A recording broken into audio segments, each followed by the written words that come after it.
Welcome to the Urban Wine Club podcast. Pour a glass, sit back, and enjoy the show.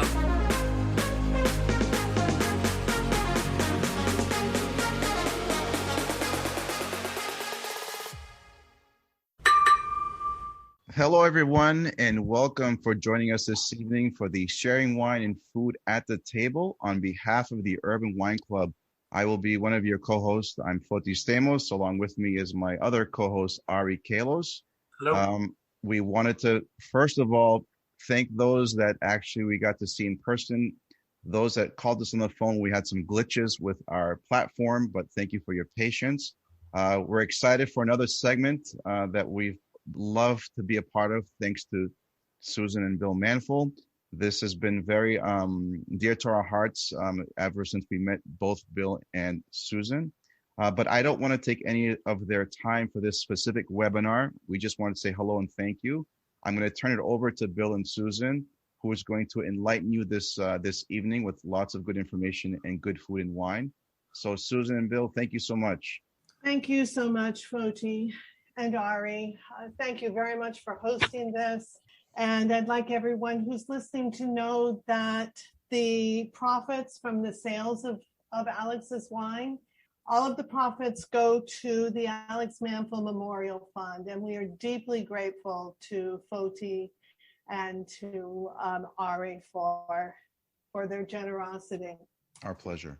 So welcome. I'm Susan Manfull. This is my husband, Towny Manfull, to some of you, Bill Manfull to others.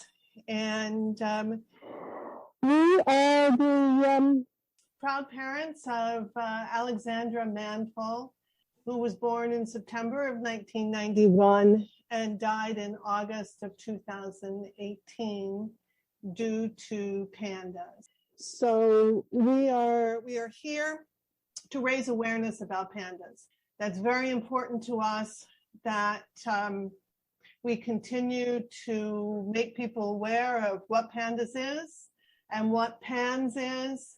And because we firmly believe that had we known what it was, our daughter would be here with us today. Had the doctors who saw her from multiple disciplines known what was wrong with her, she would be here today. At the very end, she did see Dr. Beth Latimer, who is a international expert on the subject of PANDAS and PANS, and was diagnosed with PANDAS and was set to get treatment. Unfortunately, sadly, profoundly sadly, we lost her before the treatment began. So for us, it's really important to continue to make people aware of this. And we're asking you to be a part of that team to make people aware of PANDAS and PANS. There are many people watching who have children or who are themselves, they've been diagnosed with one or another of these disorders, and they know how important it is to educate, to keep up the awareness, and to support research. So that's what we're here for. It's part of a campaign that we've called a table, which in French means come to the table. The French say a table, and we Americans say come to the table. And we entitled this campaign that because at our house, we spend a lot of time around the table, a lot of time eating, a lot of time drinking wine to go with our food. And we would discuss things that were fun, and we would discuss things that were upsetting, things that we wanted each other's opinions on, or maybe just something very mundane about what happened during the day. We think that that's a good place to raise awareness about PANDAS. In addition to conferences and symposia and webinars like this, we think that it's nice just to have casual conversations around the table about what is it, what can we do about it, how can we make sure that people are aware of it. So that's why we've called it that. And let me, before I introduce our guest speakers, those who are at the table, so to speak, let me introduce the wine. Many of you have the wine, I know. If you don't, you can order it online or go in. Lisa, I see you have it too. Heidi, you're drinking it. Joanne, you're drinking it. So if you don't have it, you can order it from the Urban Wine Club, or you can go buy the cork stop. I see Lorraine there. Hi, and Skip. So you can go by and pick up a bottle. I see so many people whose faces I just adore. Thank you for being here. This is a Château Barbebelle red. The Cuvée is Madeleine. Oops, where are we? Yes. Yeah. And this came about because we asked a friend of ours, Madeleine Premier, who owns the Château Barbebelle in Provence, if she would be willing to make a separate wine for Alex. And she leaned right into this project and has been very generous with regard to her support for this. After we got Madeleine involved, we asked an artist in Provence, Gérard de Sirdi, if he would be willing to create some artwork for the label.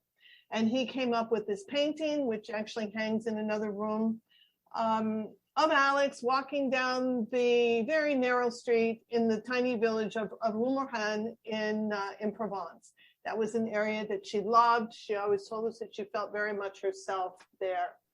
So underneath it, there's some information about pandas, and also attached to it is a small booklet which describes pandas and pans. It tells Alex's story. It talks about the wine. It talks about the people who helped us with this project. And there are many, many people. It was never truer. The quote that it takes a village is really never truer in this particular case. So that's the wine that we're drinking tonight. Having introduced it, make sure that you open it. This wine needs to breathe. And it will be very interesting to pay attention, if you will, how it changes over time in terms of what the aromas are and also in terms of what it tastes like. It's a particularly interesting wine in that way. So we're here tonight. We will use the wine and the food as a backdrop, but what we know what the real project is tonight. So without further ado, let me introduce Jennifer Vitelli and Sheila Gouch. We are very happy that they're here. I've had the pleasure of knowing them for a few years now. They are tireless advocates for children, adolescents, and young adults who've been diagnosed with PANDAS and PANS, otherwise known as basal ganglia encephalitis. Sheila is a licensed clinical social worker with over 20 years of experience in working with complicated mental health issues. She has a master's degree in education, she's licensed to be a principal, and she is a principal. And she also has a special education administration license. Currently, she's a principal at Dearborn Academy, overseeing grades 3 through 12. She's actively involved in advocacy work, and recently she played an instrumental role in passing the legislation in the state of Massachusetts that requires the insurance companies in that state to provide insurance and requires the creation of an advisory group. She and Jennifer are here to talk about that. And Jennifer is, they're quite the duo, along with several other people I know who are tuned in tonight, such as Amanda and Blake, for example, and many others. There's quite a team. But Jennifer has a master's degree in business and a long history of organizing and leading and building organizations.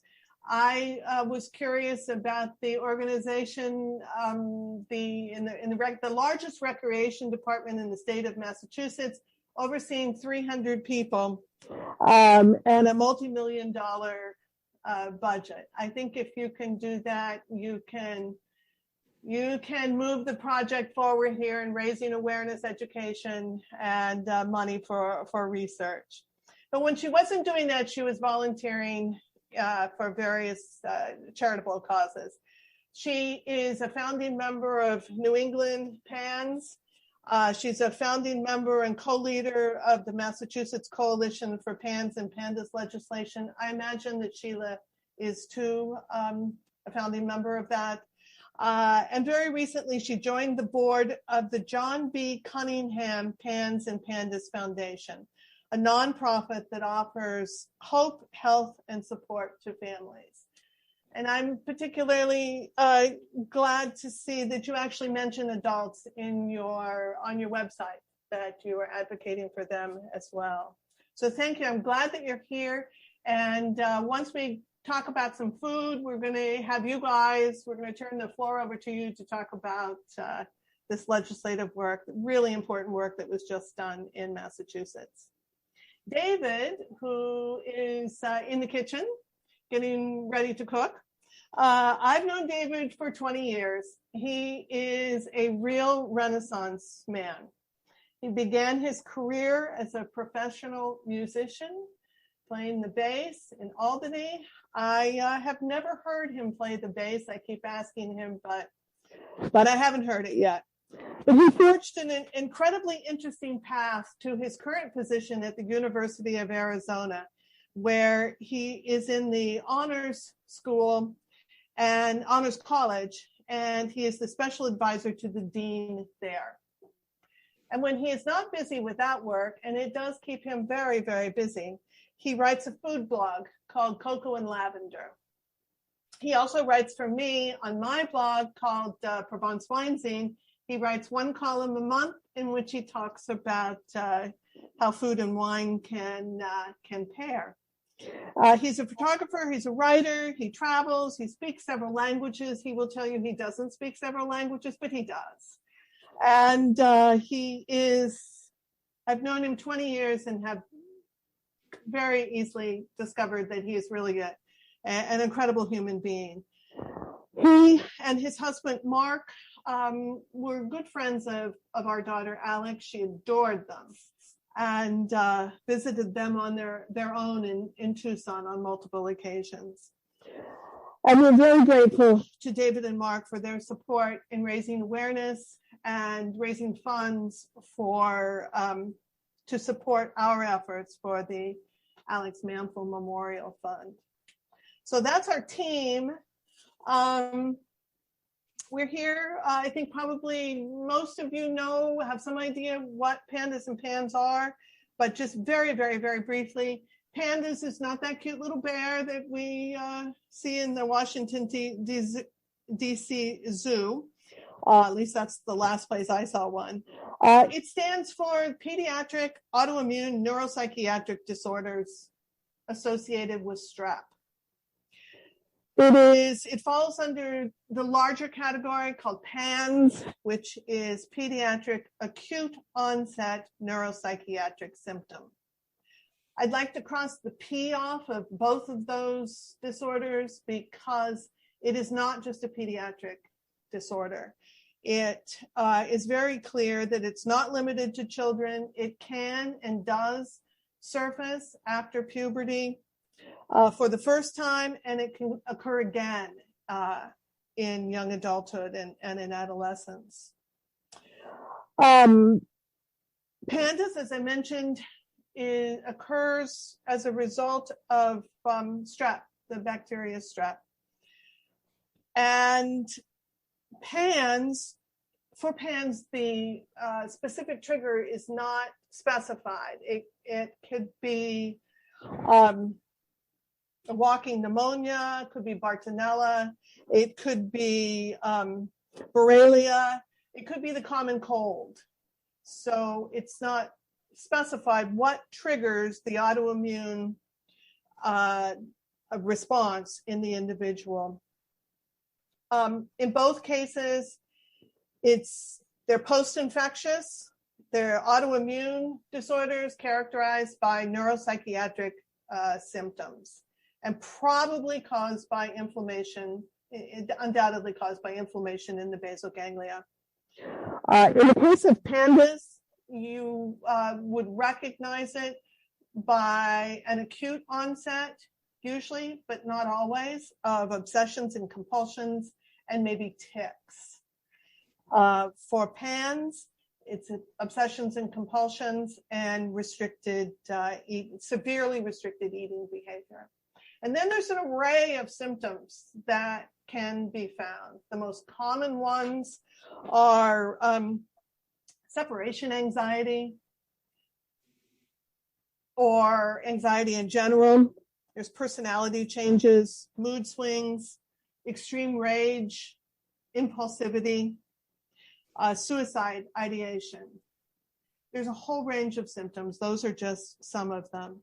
In terms of behavior, the neurological symptoms may manifest themselves in behavior, and that can include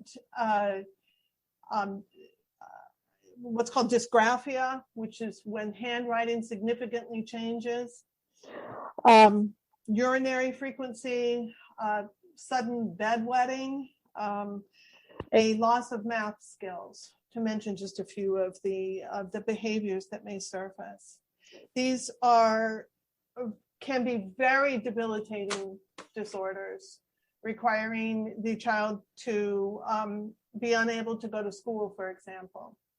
In the case of Alex, she was a highly functioning young adult when this befell her, and she continued to be highly functioning right until the very end. So it does surface differently across ages, undoubtedly. I think that's probably enough about what it is, because we're going to continue to talk about it, but let's start the food. David, Susan, are you ready? I am ready. Okay, so welcome everybody. We're going to be talking about charcuterie boards this evening and how to put them together and what are some of the important components.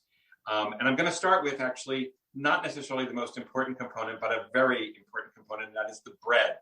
I'm going to do a demonstration in several different stages to show you how to make the really simplest no-knead bread, which takes no time at all, except for resting for 8 to 15 hours when you don't have to do anything. So I'm going to start by showing how to mix the bread. And I'm going to quickly turn on my microwave for a second here. I'm going to heat some water in the microwave. I have 3 cups of flour here.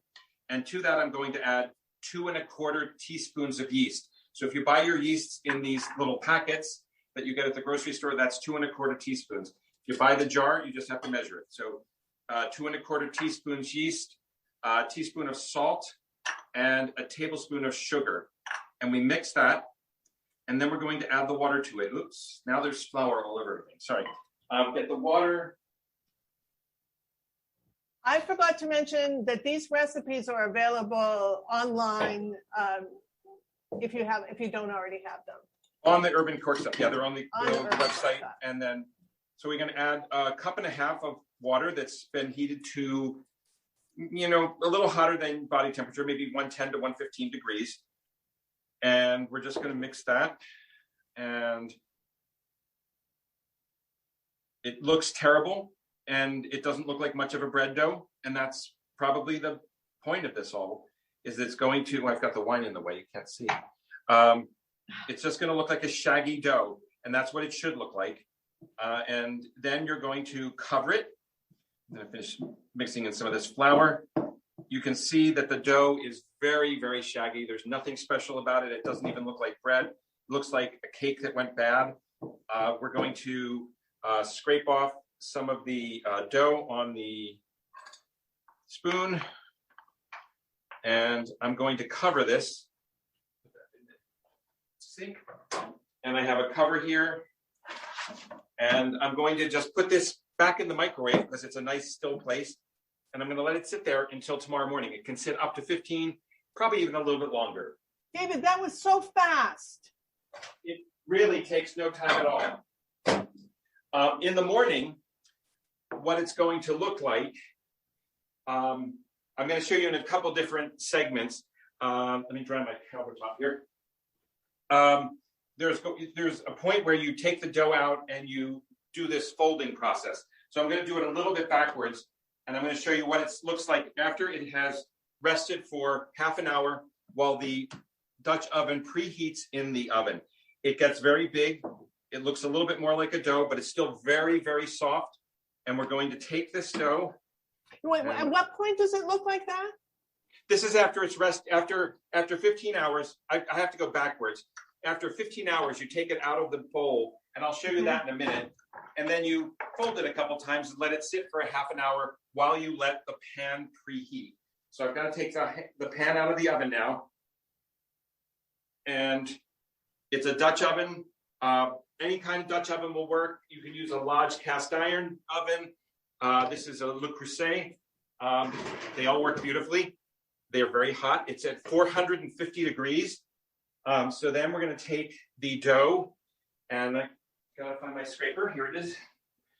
I'm going to scrape the dough, and we're going to put it into the pan. It's going to sizzle. And then I'm going to wipe my hand off, and we're going to put it in the oven. Okay, so we've fast forwarded overnight. We're fast forwarding the overnight. Yeah, the overnight now is sitting to be cooked tomorrow morning. And you can put it in the morning before you go to work and have fresh bread when you get home. And I'm going to cover it. The first part gets covered, and it goes in the oven for a half an hour. You make it look so easy. It is pretty easy. Now I'm going to go back a step and show you what it looks like after it's rested for the 8 to 15 hours. And it really doesn't look like bread at all at this point. So let me show you what that looks like. I'm going to have a lot of bread out. This is what you first see when you get up in the morning? Yeah, this is what you first see when you get up in the morning. And you think, oh no, it's wrong. Something happened. It's bad. It looks like sludge, beige sludge. That's what it looks like. You go in with your scraper, you take it out of the bowl. It's basically punching it down. You take it out. You put it on an oiled board. This board has been oiled before. Get out in the extra pieces. And then you fold it just a couple times. It's very sticky. You can add a little more flour if you want, but you don't need to. And then you're going to put the bowl back on top of it. And this is when we go back. You put the Dutch oven in the oven, preheated to 450 for a half an hour. And then this will rise for another half an hour and then get baked. Okay. And that is making the bread.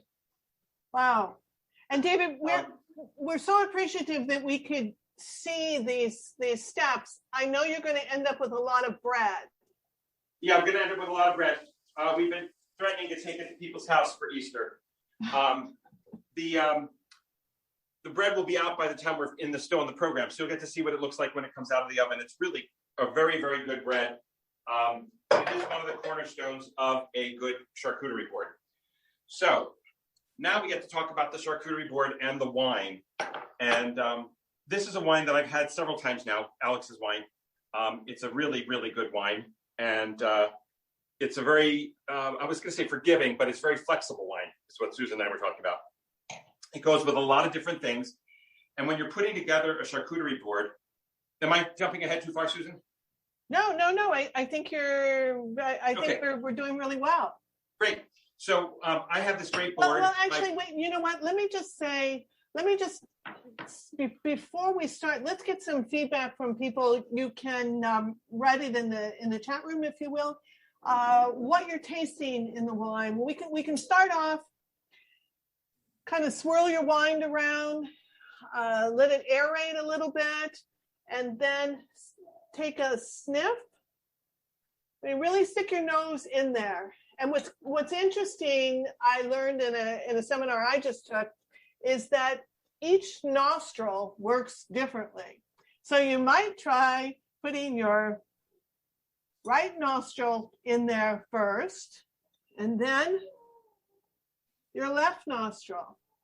And it's interesting that they alternate. I've forgotten the length of time. It seems to me like it's about an hour between the dominance of one versus the other, but there is really a difference. So try that, put both nostrils in there and then try one. And you can put your hand on top and swirl it around. It helps aerate it a little bit more and keeps the aroma in there. And smell it. What is anyone getting on the nose? Anyone care to type in a chat? Or David, what are you getting? I'm getting a lot of red fruit cherry. I'm getting some dark black cherry. Really nice tannins. It's a medium to light bodied wine. It's not a heavy duty wine, but it's a really nice flavor. What about you, Tony?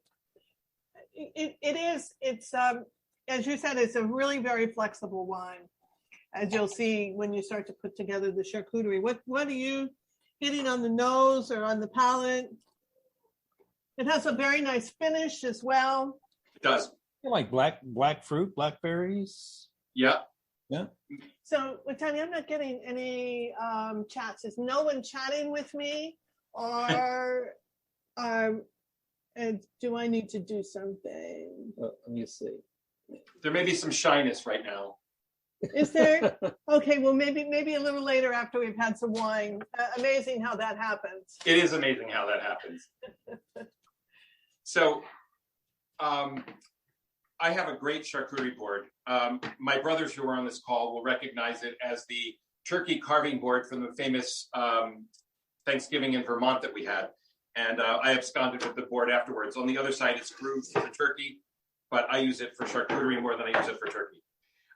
Sometimes if you have people coming to your home and you have vegetarians and you have vegans, who knows, you can have separate little charcuterie boards for separate parts. These were given to me. They actually look like books. They are The Movable Feast, The Food for Thought, and The Art of Charcuterie. Quite fun to have for this. And you could keep the vegetables and fruit on one, the cheeses on another, and the meats on another, so there's no cross-contamination. Luckily, in this household, we pretty much eat everything. So I have my board here. And some basics that I think of for a charcuterie board are cheese and charcuterie, the meats, and some fruit nuts. I generally like to have 3 cheeses. I like to have 2 to 3 meat or charcuterie products. So prosciutto, tonight we're going to have some truffled mousse pate. Fruit-wise, I have a very interesting, and this recipe is also on the website.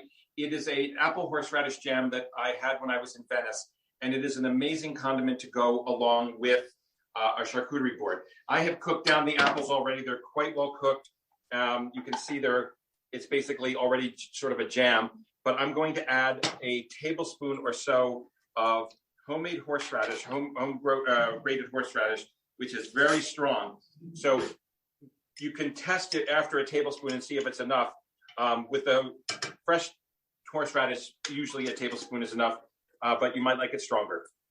And so after putting that in, I'm just going to take my stick blender, and I'm going to puree that, or not puree it, I'm going to chunk it up a bit. And it's going to be a great condiment on the board.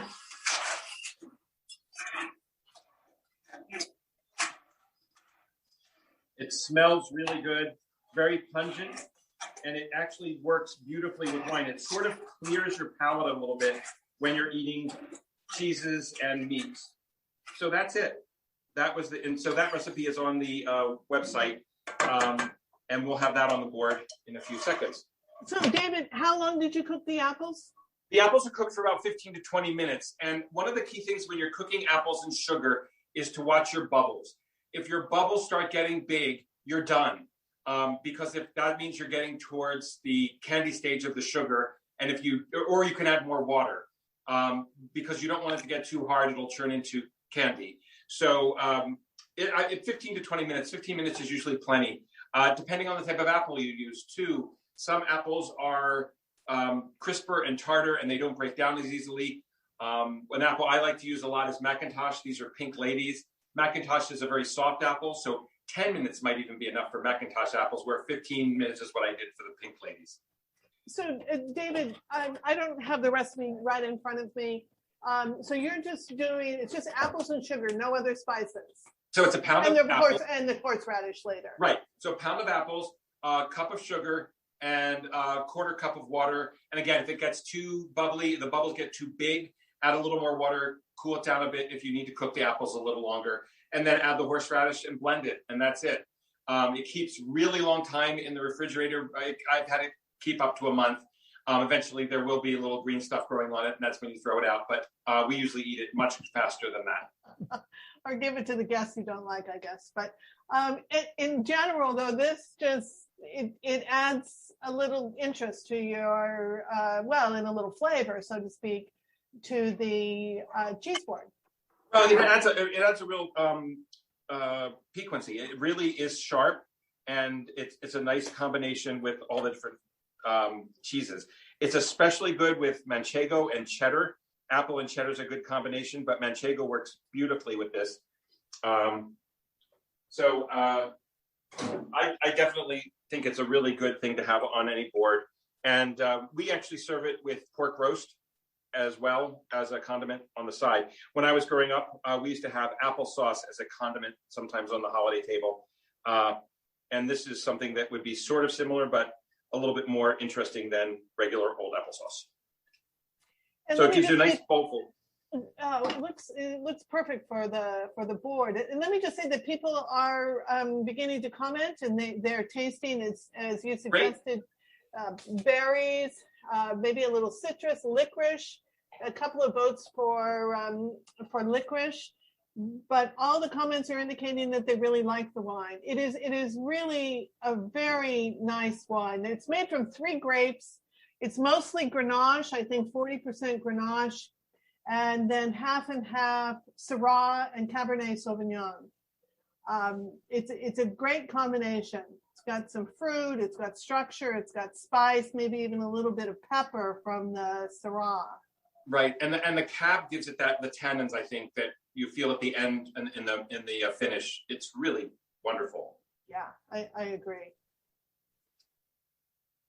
So when putting together the board, the thing I like to do is make sure it's easy for the guests. When you have a hard cheese like manchego, there's nothing worse than trying to cut into it on a cheese board and having it go all over the place. So for a hard cheese, and by the way, I know there's quite a few people in Arizona here tonight. When you do this and you prep it in advance, you have to cover everything with plastic wrap, or else you will end up with dried everything. So on the manchego, I cut it up in advance into triangles so people can take a triangle, and they don't have to bother cutting it. For softer cheese like the Port Salut, you can use that with a knife on this board. And then my third cheese is a local specialty.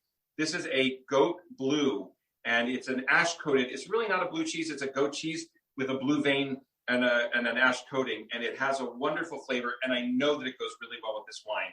So those are my 3 cheeses. And then the other thing that makes it easier for your guests is making sure your implements are small and not bottom heavy. They won't fall off the board. So they're lightweight. That's such a good point. It's so embarrassing when you go to cut it and set it down and flips all over the place. Right. I mean, someone gave us these great little cheese knives. They're heavy crystal on one end, and they fall over the place. You end up with everything all over. So something that's very light. These are Lyo. They're meant for a cheese board. They're small. They're lightweight. They're perfect. So to this now, I've got my cheeses on here. I'm going to add some meats. The meat that I'm going to add, one of them I mentioned was the truffle pate. And by the way, all this can be so easily sourced at your local Trader Joe's or grocery store. You don't have to have a specialty cheese shop. You can just go to Trader Joe's, and they have some good cheeses. Their pate's decent. And so I'm taking it out of the container, just kind of loosening it so I can pull it out. And I'm going to put that on the end of the board here. And again, and I'm just going to put a plug in. We do have a specialty cheese store right across the street from us. It's called South Street and Vine, and they have many of the cheeses that we got. And I know that they have a manchego. And they do. Yeah. What was the other one? You have a manchego, and I have a Port Salut, and I have the blue goat. I know they don't have that because that is just local. No, they don't. But they have one of my favorites. They have Humboldt Fog. Yes. Which is a great pairing with this wine. We gave it 4 stars in the homework. I would definitely give that. This is similar to a Humboldt Fog, but a little bit more bluey. So with the pate, I'm going to give a little bit of mustard in a little bowl here, so people can put mustard with it, and some cornichon, the sour pickles. You can get those at Trader Joe's. And again, little fork to pick them out. I'm usually annoying and pick them up with my fingers. I like little spoons. One little hint, when you go to the ice cream store and they have these little wooden spoons, grab a couple extra. They make great little spreaders for your charcuterie table. So I've got some olives. These are Moroccan cured olives. And if you have those, you also need to give somebody, if they're going to be putting them back on, a little bowl for the pits. And then pretty much this is, I'm going to add some prosciutto. Prosciutto, I just usually roll up, makes it easy. And also goes really well with this wine, by the way. Did you try it with prosciutto, Susan and Towny? No, we didn't. We tried it with 2 types of salami, and also with the pâté de campagne, with the mustard and the cornichons. I think that with the Syrah, with the spicy salami, it's particularly good. Right. So I'm rolling my prosciutto, but you can also just kind of bunch it up and make little rosettes with it, and that works out really well too. So you can have some prosciutto on there, and then I usually just take some nuts or fruit and sprinkle them around. And fruits that go really well with this are, I have great dried apricots, and just putting a couple of dried apricots on the. Did I mention I had to wash my hands before doing this? And just put a couple around. Just makes it look a little nice. They get stuck together. And then we'll put some nuts on. One thing about nuts is if you're going to put nuts out, make sure they're, if they're in their shell, that they're easy to shell, like pistachios. You don't want, grandma's nutcracker is a really nice thing, but it's really kind of annoying at the charcuterie table. So then I just put some nuts around. And these are hazelnuts. These are pre-roasted and skinned. And all sorts of nuts work well. Walnuts work super, super well. Almonds are a great choice. We had a little discussion about pecans as maybe not the best choice, but they could be for some wines. Yeah, or cashews. Or cashews, yes. Yeah. So there's a pretty nice charcuterie board. This is dinner tonight, and the bread is, put it over here. I often will put the bread separately because there's not a lot of room. If I have crackers, I'll put the crackers in and around. But here is some of the bread that I cut up. And you can see that it's a really nice grain. Susan and Towny, you've had this when you visited. We have had it, and it is easy. I've not made it, but Towny has made it. And it certainly appears to be easy. So what you can do also with the bread is you can vary your flours. Generally 2/3 regular white flour or bread flour, and then you can do 1/3 semolina or 1/3 wheat, 1/3 oatmeal. You can have oat flour. You can have all sorts of different flours in there. You can add herbs. You can top it with salt or pepper, and it's a really nice way to just mix it up a little bit. But that looks super. One thing that we added was a couple of different kinds of olives, and you talked about a tapenade. Right, tapenade is a really great.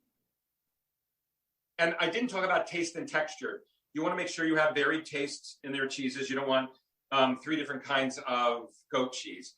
You want to have different things. So there's some different palate choices. You also want different textures. You want a soft cheese, a medium, and a hard cheese is usually a really good way to look at it. And then you can really have a lot of fun with all the different other parts of it. You can add vegetables. I generally don't add vegetables, too healthy. I kind of like the way it is here. And that's, I think, what I have. It looks terrific, and you've chosen all of the things that we chose because, again, I think that this is a wine that goes with many different kinds of cheeses. Towny and I tasted, 14, 15 different cheeses. And there was only one that didn't really go with the wine. It was a very, very ripe Red Hawk. Was that it? Yep. Oh, yeah. Red Hawk, yeah. A strong cheese. And so this is a relatively young wine, so you don't want a really aged cheese. We did have a 3-year-old Gouda, and that went really well. I think, but you wouldn't want something really aged. Do you think, David? I don't think so. I think the most age you would want to get was something like the blue. Any kind of blue veining is an aging, but it can. That's a really good way to go. But I would think the stinky cheeses would be a good way of the really aged cheeses that have that really ripe, wonderful smell. Needs a stronger wine. Exactly. Yeah. But you know, everything. Even if I didn't think it went terrifically well, I mean, nothing clashed. I also wouldn't put a real fresh cheese here, like a fresh goat cheese, but it would not. I mean, it would still work. If that's what I had, I would certainly eat it, but I wouldn't choose it. It depends. I mean, I would also say some fresh cheeses would work. Like burrata worked really well with this wine. Ah, okay. And so I know we've had burrata and tomatoes with this, and it's a great combination. But goat, just plain chèvre, could be a little bit off for it. I think you're right. Yeah. So, this was one of Alex's favorite wines. It is still available to answer your brother's question, David. It is still available. We did sell out of the initial import back in July or August. We sold out in the same day. But we do have more, and it is available, as I said, at the Cork Stop and Urban Wine Club.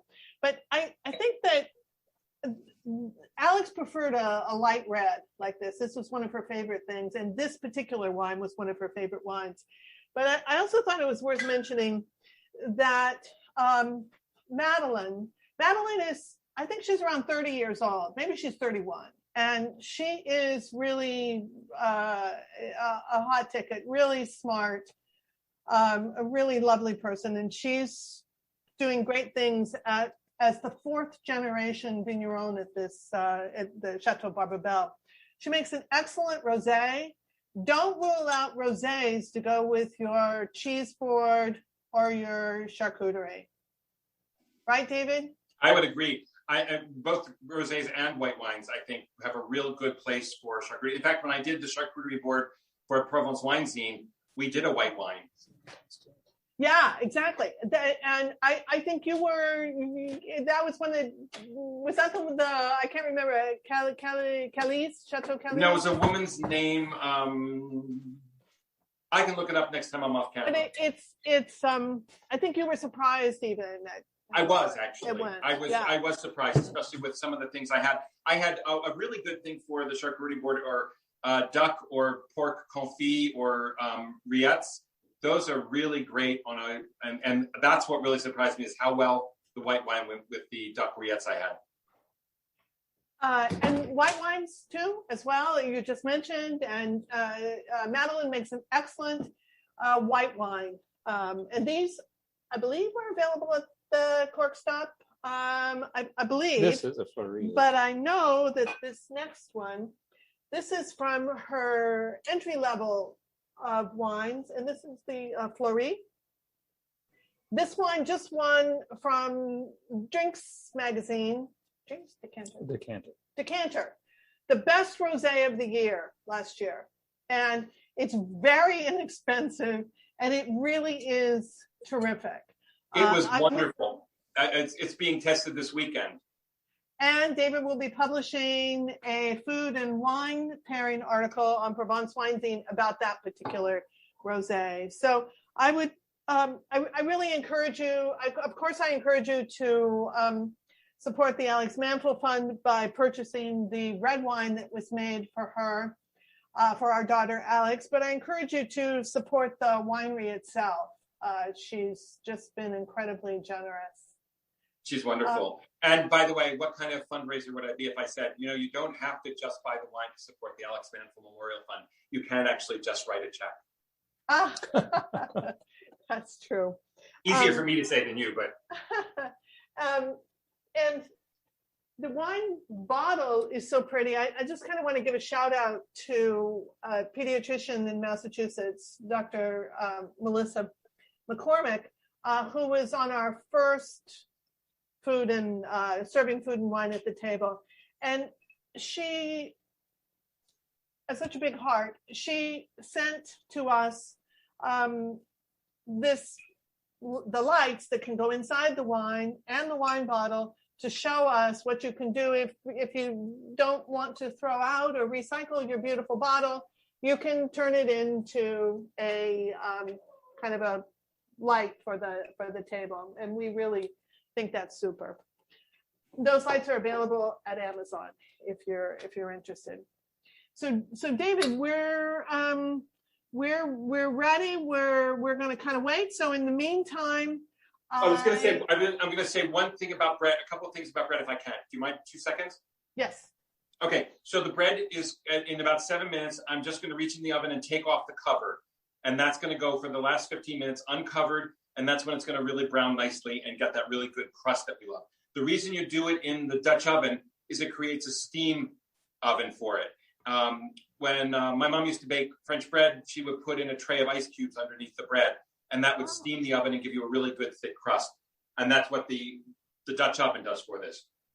Also, when I raise the bread, the first part, the 15 hours, I put it in the oven to raise. I turn on the oven for a couple seconds and let it warm up, and then I let it go for the 12 to 15 hours or whatever. I sometimes have forgotten that the bread's in there, and I go to preheat the oven, and the oven goes on to 450, and I end up with plastic wrap or plastic covers all over my bread dough and have to start over again. So I have created a little note that I leave for myself. This is the most important hint I can give you that says bread in the oven, so that when I go to the next morning, I'm in my stupor, I don't actually turn on the oven before I take the dough out. Well, good to know that things like that happen to real chefs and not just people like me. Yes, the linguistics are quite impressive then, if you think I speak other languages. All right. So while we're waiting for your bread to come out, I think that we have, I think I've answered most of the questions there. The wine is available at the Urban Wine Club. The Madeleine, I believe that I don't know, Foodie, maybe, or Ari, maybe you can tell me if you're talking about I know the Fleury is available there. Do you have the white and do you have the rosé from the Madeleine Cuvée? Maybe you can let us know. So we have plenty of the Cuvée Rouge. Okay. Which is wine, plenty of it, always in stock. And as far as the rosés, we are waiting for the 2020 vintage to arrive. It's supposed to arrive maybe in the next week to 10 days, according to Patrick Walsh. We do also have the Fleury of the 2019 vintage. I would like to say, though, that some folks, there's the way that things are presented, want the fresh rosé, the one that's just really recently released. But I have to say, even the ones that have been around from 2019 have actually developed really nicely. So don't hesitate to drink 2019 rosés as well. I couldn't agree with you more. And it was the 2019 that got the best rosé in the world, according to Decanter. Also, 2019 is recognized as being one of the best vintages yes. Out of Provence. So if you can get a 2019, I would go with that. If you were to order currently on Urban Wine Club for the Barbebelle Fleury, you will be receiving the 2019 at the moment. And that's what you want, guys. That's what you want. It's great. Yeah. And David will be, again, writing something for Provence Wine Zine about that wine, and he has the recipe for the meal that he paired with it will be on his blog, Cocoa and Lavender. What was the recipe again? What's the meal, David? It's a frittata. When I go to the farmer's market, I buy the fresh onions. Now that it's spring, we get the spring onions with the long, skinny tops. So I just chop the tops and saute them, and that's the basis of the frittata. So it's onion tops. Okay, perfect. All right, so watch for those. Without any more discussion on my part, Jennifer and Sheila, if you could tell us a little bit about this legislation and how that will impact families in Massachusetts who are battling pandas and pans. Thank Sure, you. Thank you, Towny and Susan. First, thank you so much for sharing your extraordinary Alex with all of us. Through your advocacy, you're undoubtedly changing the world. So on behalf of everyone here and in the Pandas Pans community, thank you from the bottom of our hearts. S2984, victory, January 1st. Governor Baker here in Massachusetts passed it into law. And it was a victory for not only the Pandas Pans families, but also the treating physicians whose hands were tied. And what this law has done has now put the medical treatment back between the patient and their doctor. And it mandates private insurance companies to cover Pandas Pans treatment. Huge victory in Massachusetts, first insurance mandate to pass in 8 years.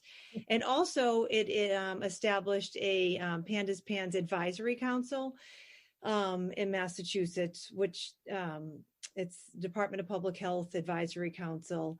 And to us, that's kind of the long game. Like the bill is going to take care of our most critically ill Pandas Pans patients, but the Advisory Council, our hope is, will really start changing the discussion and the path for mental health here in Massachusetts. Sheila, do you want to add to that? I think you did a great job. That was really comprehensive.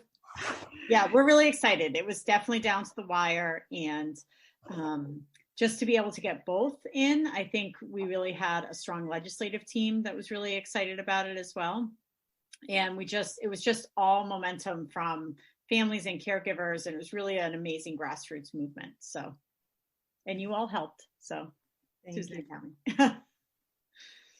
So how many states in our country have a requirement to, maybe you could tell us a little bit about the problem in the rest of the country, and how many states actually do require that insurance companies cover this treatment. New Hampshire is one of them, we're proud to say.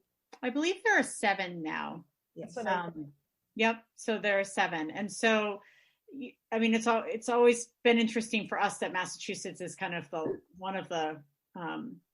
is the 7th, right? Or maybe I think it's 7, right, Jennifer? Amanda's here too. So because this is the 4th round, it was the 4th session it went through. And we were kind of the first state to really look at the insurance cost and really do some deep digging on kind of how much it would cost and what the benefits would be. And all these other states actually used the report that Massachusetts put out to kind of get their legislation passed. So we were just really excited it finally went through.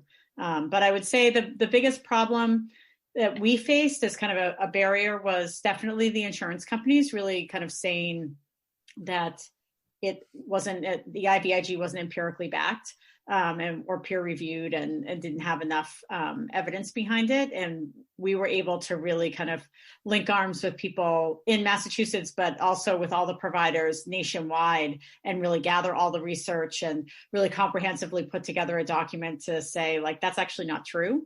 And that document it was a rebuttal to an insurance carrier letter that they had kind of were trying to dismiss the bill. And that letter we put together in Massachusetts is now being used kind of nationally to help other states get it passed. Is that accurate, Jennifer? Yeah. Yeah, no, I was going to say, so Pandas Pans causes inflammation in the brain, that Susan explained, the basal ganglia. And so for some patients, it is just a simple course of antibiotics and Aleve that cuts that inflammation and they heal. For others, it takes steroids, like a prednisone type of medication, a little bit something more, and they get better. And then there's a subset of patients, and it's about 10% of patients that are so acutely ill that they require this immune modulating therapy. And it is covered. It's not like this crazy therapy. It's used often, regularly with other autoimmune diseases. It just wasn't being covered for PANDAS PANS. And it's pretty cost prohibitive.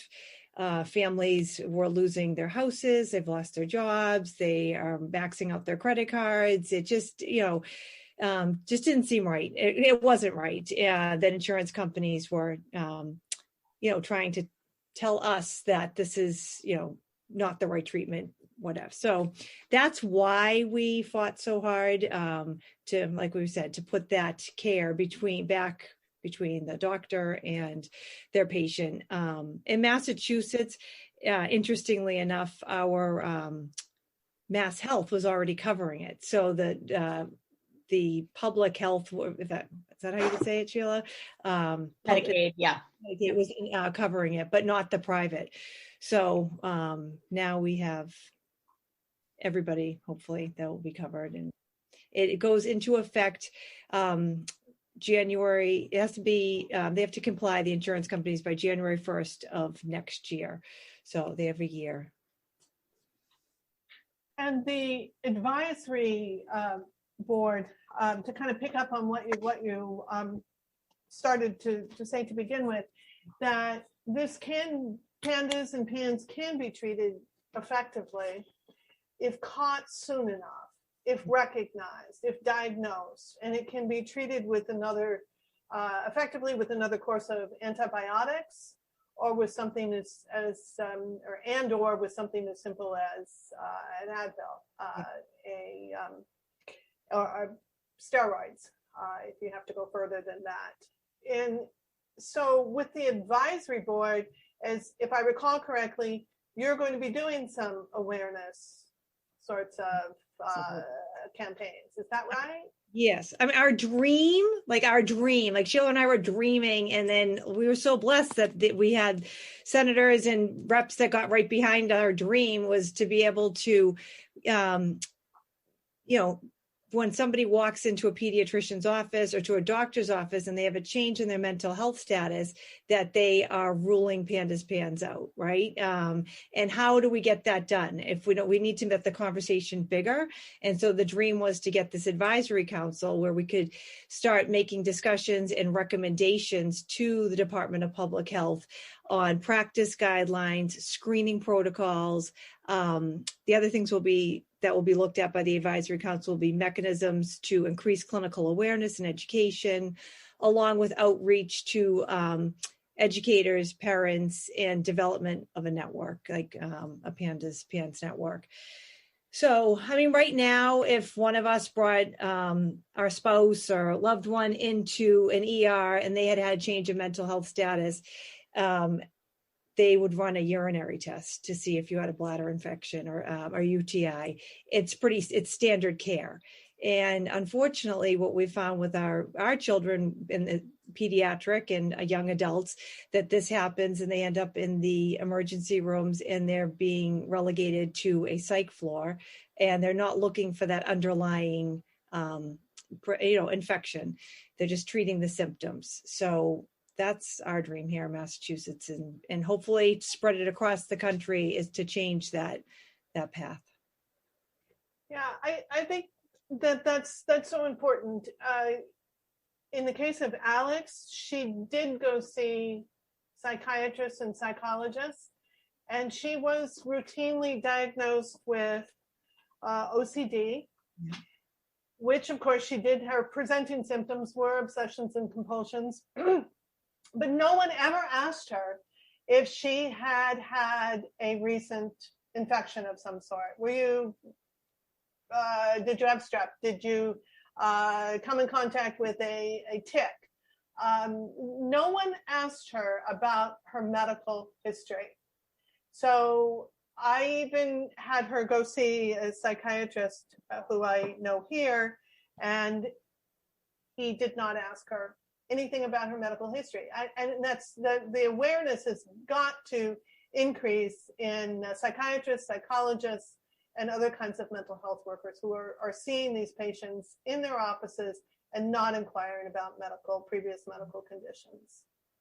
Well, right. And we know, I mean, Susan, just you and I as mental health folks, right? Like, we know that our first obligation is to rule out medical. So we shouldn't be diagnosing anything else without rule outs, right? And so it's actually really important that we establish what that medical rule out is and how we do it, right?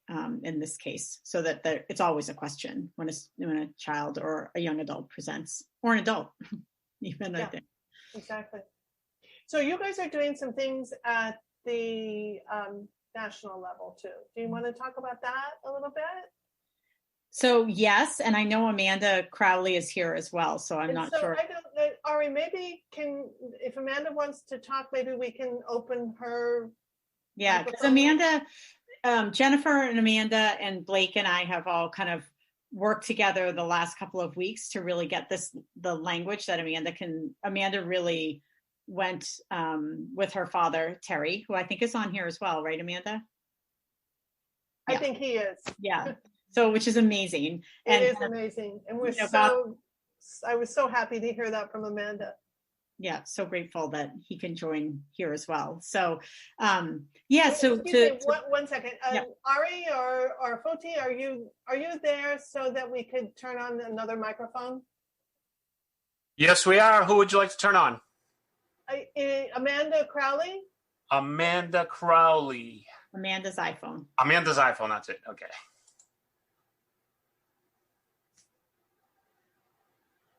And I believe she should be coming on. Okay. Amanda? Hi, I'm here. Hi, Amanda. I'm not super prepared like the rest of you, but thank you. This is just an amazing series of events, and that you're hosting, Susan and Towny, and the wine is absolutely lovely. We've enjoyed it many different times now, and just so glad to be sharing this time with everybody here tonight. We do have exciting things happening on the federal level with PANS and PANDAS. The past 2 years, we've had what's called language in the appropriations bill with Congress. It's really a piece of the legislation that directs NIH to shine a spotlight on PANS and PANDAS. So we are one of the many obstacles that our kids face, and adults face, anyone who has PANS or PANDAS, and many, are undiagnosed. We don't have a biomarker.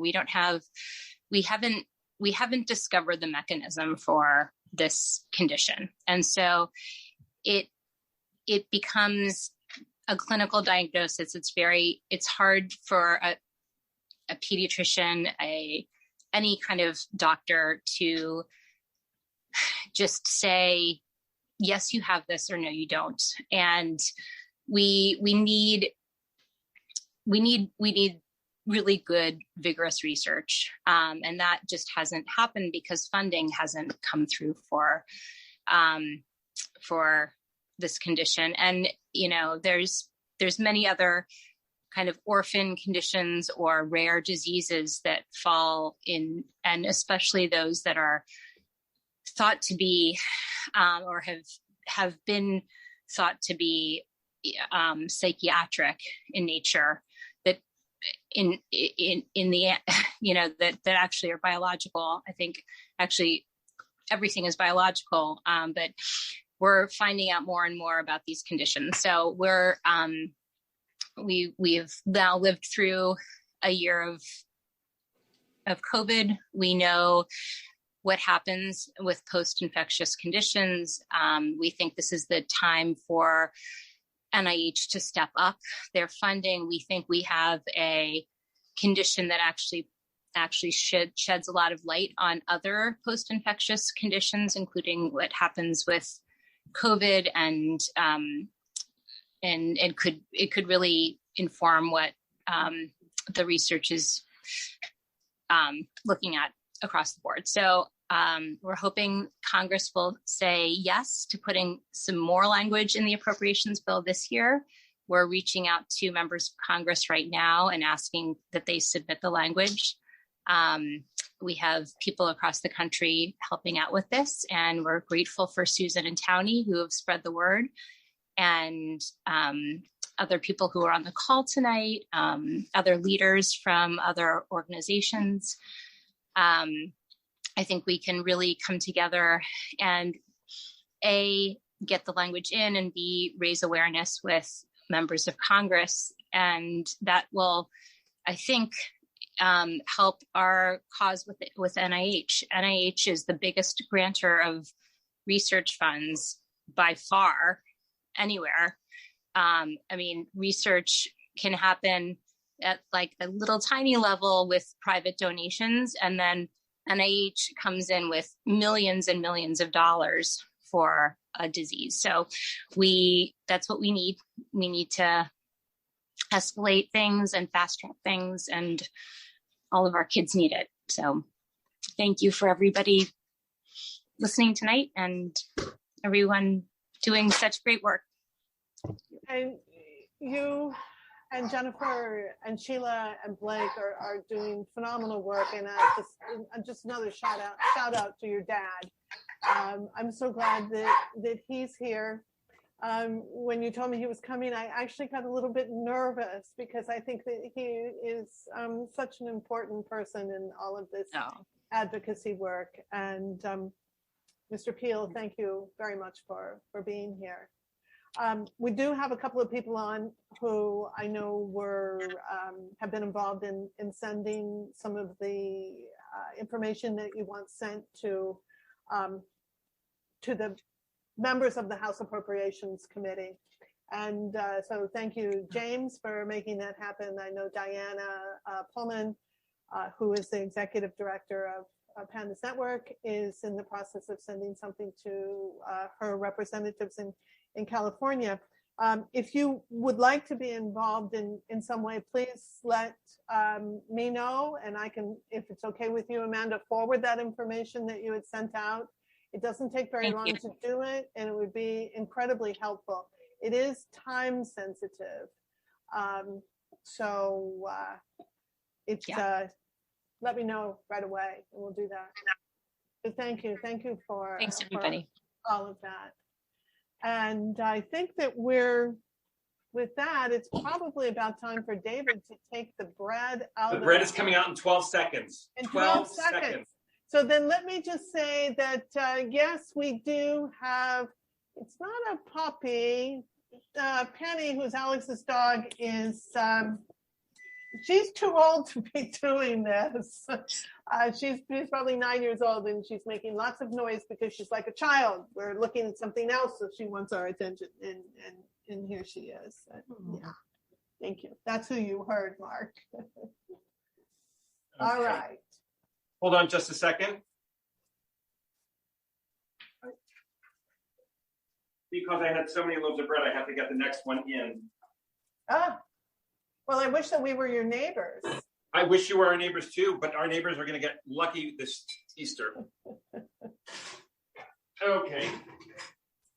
So the loaf of bread is out, and just get my timer on here.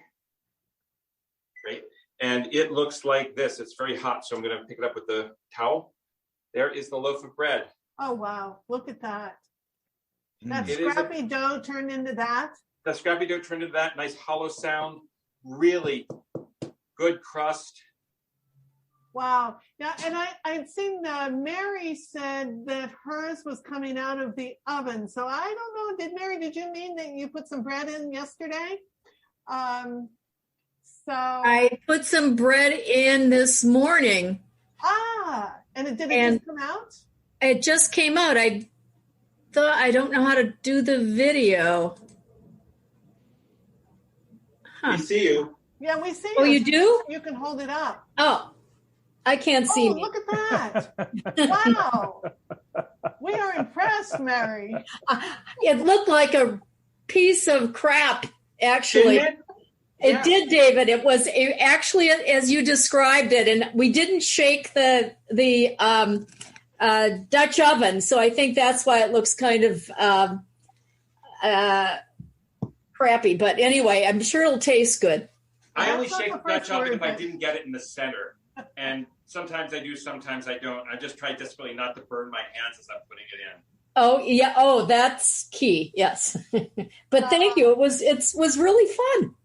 It's really easy, isn't it? It's so easy. Yes. Thank you. And I see Joan Cisco saying, "Yum, Joan, you'll have to make some."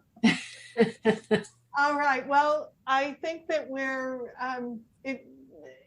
Are there any other quick questions? I think that I've covered most of them. Rad, people are asking about our other dog. Our other dog is upstairs with a bone because I imagine you were on another webinar that we did where he would not stop talking. So it's probably a good idea. Yes. So, all right, David. I would like to propose a toast to dear Alex. To Alex. Cheers. Cheers. And we will raise our glasses to Alex, and I hope she's here tonight with us. We do have a painting that one of her childhood friends painted for her in the back, so I hope that she's here with us.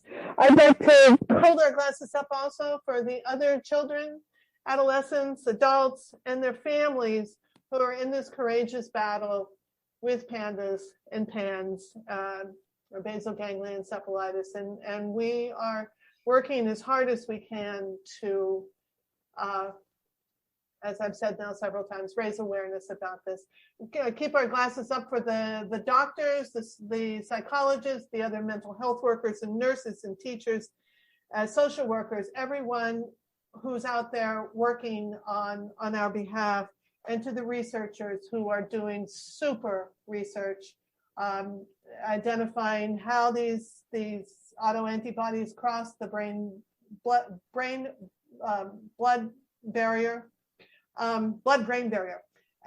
or trying to identify biomarkers, or working on the microbiome closer to you, David, at the University of Arizona. There's so much that's going on. There's a lot of work that's going on at Georgetown. We donated Alex's brain for research, and they will begin that work very soon at the brain bank at Georgetown University under the guidance of Dr. Brent Harris. So to him and to everybody else who's working on this, thank you. And thank you all for tuning in. Again, thank you, Fodi and Ari.